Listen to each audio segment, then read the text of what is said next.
Many are calling it treason. New York City's mayor-elect has just posted a video that's standing up and picking a fight with the Trump administration, and now that administration has responded. Just weeks after his meeting with President Trump in the Oval Office, where he stood by the principal's desk like an intimidated school child, New York City Mayor-elect Zohran Mamdani turned heads by posting a video that instructed illegal aliens in New York City on how to evade federal agents. Last weekend, ICE attempted to raid Canal Street and detain our immigrant neighbors.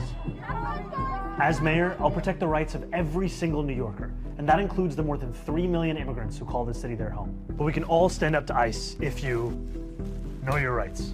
If you encounter ICE, these are the things that every New Yorker should know. First, ICE cannot enter into private spaces like your home, school, or a private area of your workplace without a judicial warrant signed by a judge. That looks like this. If ICE does not have a judicial warrant signed by a judge, you have the right to say, "I do not consent to entry," and the right to keep your door closed. Sometimes ICE will show you paperwork that looks like this and tell you that they have the right to arrest you. That is false.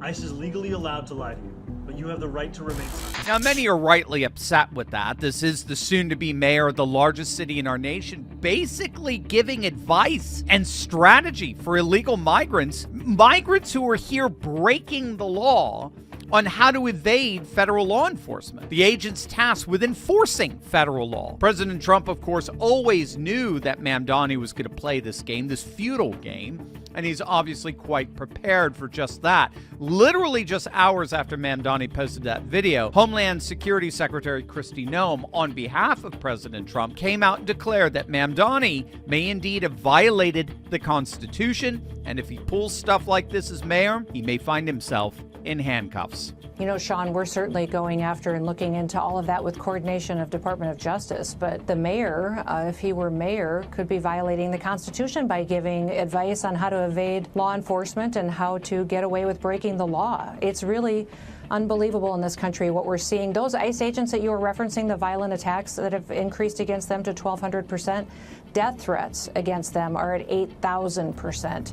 And I want to remind everybody, these ICE agents live in these communities. That's their homes. They have their families there. They're working to keep their own kids safe so that they can go to school, they can go to church and go to work every single day. So they're there doing God's work to protect this country and enforce the law. And these politicians, if they don't like the law, then go frickin' change it. Go change the law. That's your job, is to actually have debate, have discernment, to create a law that actually puts America first. I'm just grateful the president is focused on that.